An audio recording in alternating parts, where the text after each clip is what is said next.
Nama saya Safra. Saya nak tanya tentang doktor ajar tadi tentang pilot testing. Pilot test kalau dalam kualitatif siapa, contohnya kita nak kaji macam doktor buat apa sakit kanser wanita tu, so kita nak pilot test kan dekat siapa? Populasi yang sama ke? Okey. Yang kedua tadi doktor ada cakap tadi kalau dapatan bagus dalam pilot test boleh dijadikan data. Apa maksudnya? Okey, itu soalan daripada Nur Safra. Pilot testing maksudnya buat interview sebagai pilot testing. Ini dalam kajian kualitatif. Jadi adakah kita menggunakan populasi yang sama? Okey, dia macam ni. Ada dua perkara. Yang pertamanya, istilah populasi itu sebenarnya khazanah kata untuk kajian kuantitatif. Sebab apa digunakan populasi? Sebab daripada populasi itu akan diambil sampel dan daripada sampel tu akan dijadikan hasil daripada kajian tu kita boleh generalize untuk keseluruhan populasi. Ya, jadi dalam kajian kualitatif kita tidak menggunakan istilah populasi. Sebab apa? Sebab kajian kualitatif ni adalah berdasarkan kepada konteks. Ya. Okey. Jadi bila kita lakukan kajian, kebiasaannya kita akan menetapkan apakah kriteria yang perlu ada pada seseorang informan itu.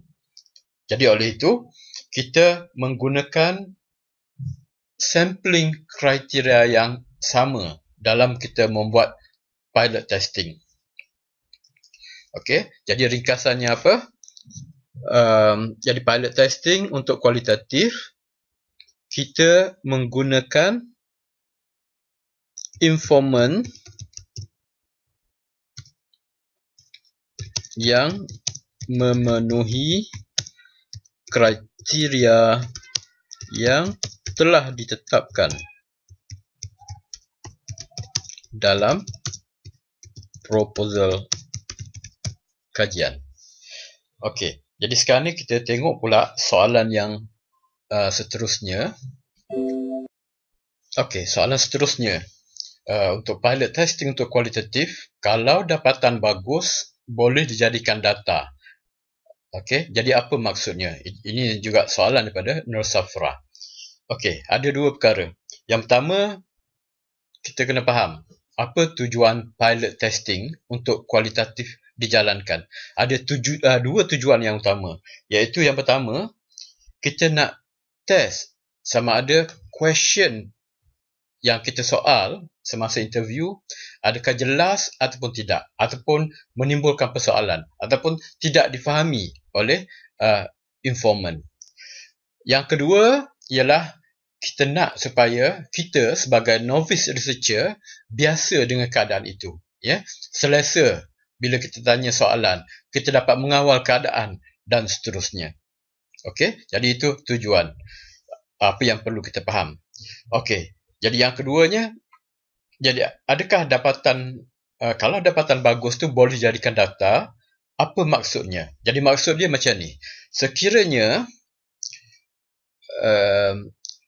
orang yang kita interview memenuhi kriteria sampling yang telah ditetapkan dan juga kita rujuk pada yang tujuan tadi. Yang pertama, soalan-soalan yang ditanyakan tidak ada masalah, mereka faham dengan jelas, ya.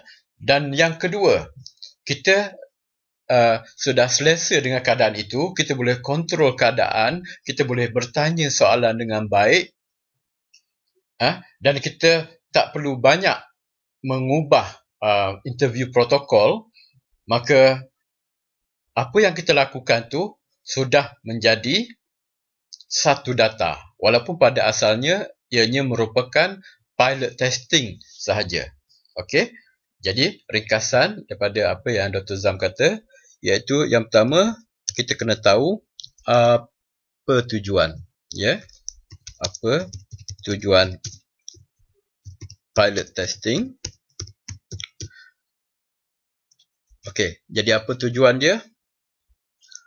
Tujuan dia ialah yang pertama, untuk kita test soalan interview. Okey. Jadi yang kedua apa? Yang kedua ialah untuk kita membiasakan diri dengan keadaan dan suasana interview tersebut. Okey. Okey. Keadaan dan juga suasana interview tersebut. Jadi persoalannya sekarang, adakah dapatan bagus? Kalau dapatan itu bagus, boleh dijadikan data. Jadi apa maksudnya? Jadi sekiranya, ya,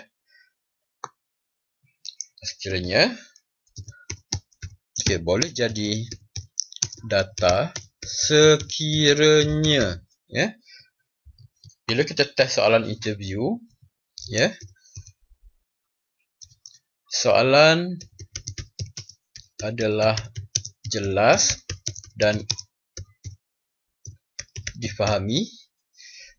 Okey, dan bila kita lihat keadaan kita, membiasakan diri dengan keadaan itu, jadi kita rasa kita dapat apa? Membiasakan diri dengan keadaan dan suasana dalam interview tersebut.